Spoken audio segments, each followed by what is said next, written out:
Hello, my dears. I'm here today to show you guys how to get into your Weebly student website. So first of all, you're going to need your username. So for most of you, it's going to be your first name and then the first initial of your last name, period 2020. And your password will be the exact same. Make sure you contact me first before you log in because some of your usernames are a little bit different.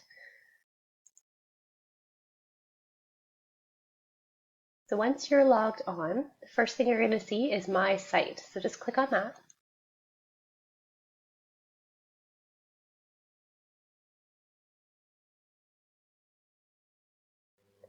So there's a pop-up and it's going to pop up every time that's asking you to choose your website domain.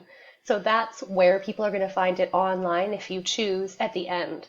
So in the meantime, just hit the X in the corner. You don't need to deal with that. Once you're here, it's going to look a little bit different than mine does. You're going to have to play around with it first. So the first thing you probably want to do is change the theme. That's the main colors and even backgrounds of your website. So click up here. There are different colors available within themes, but if that's not enough for you, click here. Now these are all lovely.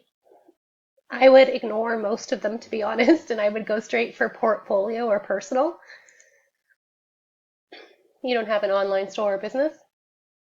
I've actually had more luck with showing the old themes here.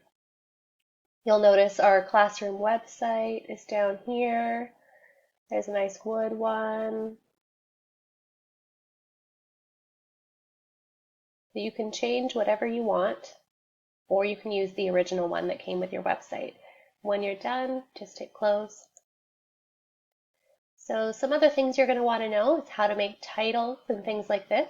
So when you're ready to edit this sort of stuff, you're going to want to go to the build page. And then here, you drag whatever you need, for instance, a title, over to the spot that you think you want it. If you make a mistake, all you're going to want to do is find these dots, and you can use that to move it around to where you actually want it. You can have those on anything that you download onto your web page, so you can move all of it around if you want to. If you decide, no, I don't need a second title, click on the X right here. Again, all of the things you add to the website you can delete in the corner with a little X.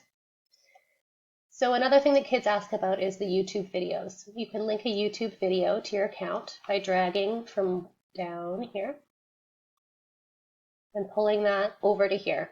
Now, the reason this is about fractions is because I clicked on it and I added this to the top here, so it would directly link it to this video from the web. I need to grab the link from up here, copy it using Control-C, put it in here using Control-V, and that's how I get this video. In order to put an image in, it's almost the same thing. So you drag the image button from over here. You place it wherever you want. It didn't originally look like this pizza. I had to click just like this, go in here and select a photo from one of my files. There's another option to search on the internet as well right here. That's everything that I'm going to show you guys today about making your beginning websites.